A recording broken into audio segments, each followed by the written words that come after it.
नमस्कार, स्वागत है आपका जिलीत ऑफिशियल में। दोस्तों, आज के इस एपिसोड में हम बात करेंगे जो इस वक्त देश और दुनिया के हालात है कोविड-19 की वजह से लोगों के पास काम धंधा नहीं है, लॉकडाउन की परिस्थिति है, यहाँ पे लोग घर में बैठे हुए हैं।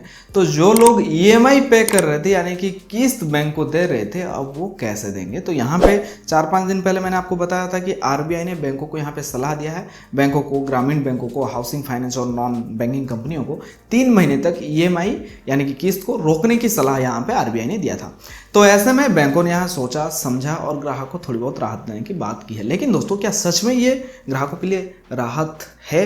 मुझे तो नहीं लगता है, क्योंकि यहाँ पे सिर्फ उसके लिए फ़ायदा पहुँचा सकता है ये 3 महीने की जो किस्त रोकने की बात है, उसके लिए जिसके पास इस वक्त पैसों की कमी है, पैसे नहीं है। अगर आप अपनी किस्त को पे कर सकते हो तो आप कभी भी ये कोशिश ना करें कि ये 3 महीने के लिए मैं अपनी किस्त को नहीं पे करूंगा, क्योंकि यहाँ पे मैं आपको एग्जांपल देकर समझाने वाला हूँ। साथ में मैंने कंपेयर किया उन दिनों की बात जब डीमोनेटाइजेशन हुआ था।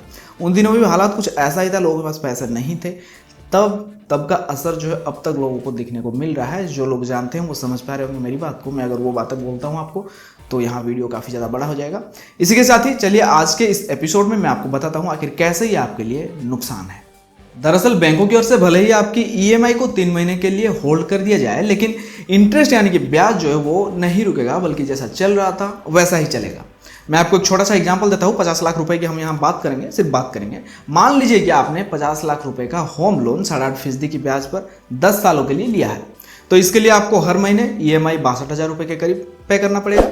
अब अगर आप अप्रैल में पहली किस्त नहीं देते हो तो फिर इस पर लगने वाला 8.5% वाला जो ब्याज है वो फ्यूचर के लिए कुल अमाउंट के साथ जुड़ जाएगा, जो 35,000 रुपए के करीब होगा। इस तरह से 3 महीने अगर आप ब्याज जोड़ोगे तो 1 लाख रुपए से ज़्यादा हो जाएगा। और ये जो लोन की आपकी अमाउंट है 50 लाख, उसके साथ में ये 1 लाख एक्स्ट्रा जुड़ जाएगा। मतलब ये है कि आपको इन 3 महीनों के लिए 1 लाख रुपए से ज़्यादा की रकम ब्याज के तौर पर चुकानी होगी 50 लाख के लिए। और पर्सनल लोन वालों के लिए तो कुछ ज़्यादा ही नुकसान हो सकता है होम लोन के मुकाबले।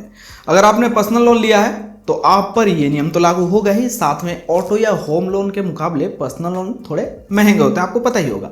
ऐसे में आपको ब्याज के तौर पर एक बड़ी रकम देनी होगी, जो किसी भी लिहाज से आपके लिए फायदेमंद नहीं है। इससे आपके लोन की समय सीमा या पीरियड या टेनर जो भी आप कहे वो बढ़ेगी, साथ में कर्ज की राशि में भी इजाफा होगा। एक तरफ आप तत्कालीन राहत महसूस करेंगे, लेकिन दूसरी तरफ लॉन्ग टर्म में इसकी बड़ी कीमत आपको चुकाना पड़ेगा। अगर क्रेडिट कार्ड की बात करें, जो जिससे हम शॉपिंग करते हैं, उन कार्ड यूजर्स के लिए भी यहाँ लॉस ही है। दरअसल क्रेडिट कार्ड के बकाये पर आपको सालाना लगभग 36% का ब्याज लगता है, जो बढ़ता ही जाएगा। इसके अलावा क्रेडिट कार्ड में एक्स्ट्रा 18% 18% का जीएसटी भी लगता है, जो शायद आपको पता ही होगा अगर आप यूजर हो तो ऐसे में दोस्तों मेरी आपसे सिर्फ यही गुजारिश है, अगर आप अपनी ईएमआई को पे कर सकते हो तो आपके लिए काफ़ी बेहतर होगा। आप टाइम टू टाइम इसको पे करते रहें। अगर आपको पैसों की ज़रूरत है, आपके पास पैसा नहीं है, पैसों की कमी है, तो ऐसे में क्या है, बस यही एक रास्ता है कि थोड़ी बहुत चलिए जो राहत मिलती है उस राहत का फ़ायदा उठाया जाए। लेकिन 100 बात का एक बात, फ़ायदे में तभी रहोगे जब टाइम टू टाइम ईएमआई पे करोगे। अगर आपको आज का ये एपिसोड अच्छा लगे तो वीडियो को लाइक करें, इस जानकारी को दूसरों तक पहुंचाने के लिए वीडियो को शेयर करें। अगर आप इस चैनल पर नए हो तो चैनल को सब्सक्राइब करके बेल नोटिफिकेशन को ऑन करें। फिलहाल चलता हूं, फिर मिलूंगा एक और नई जानकारी के साथ। तब तक के लिए टेक केयर, बाय बाय।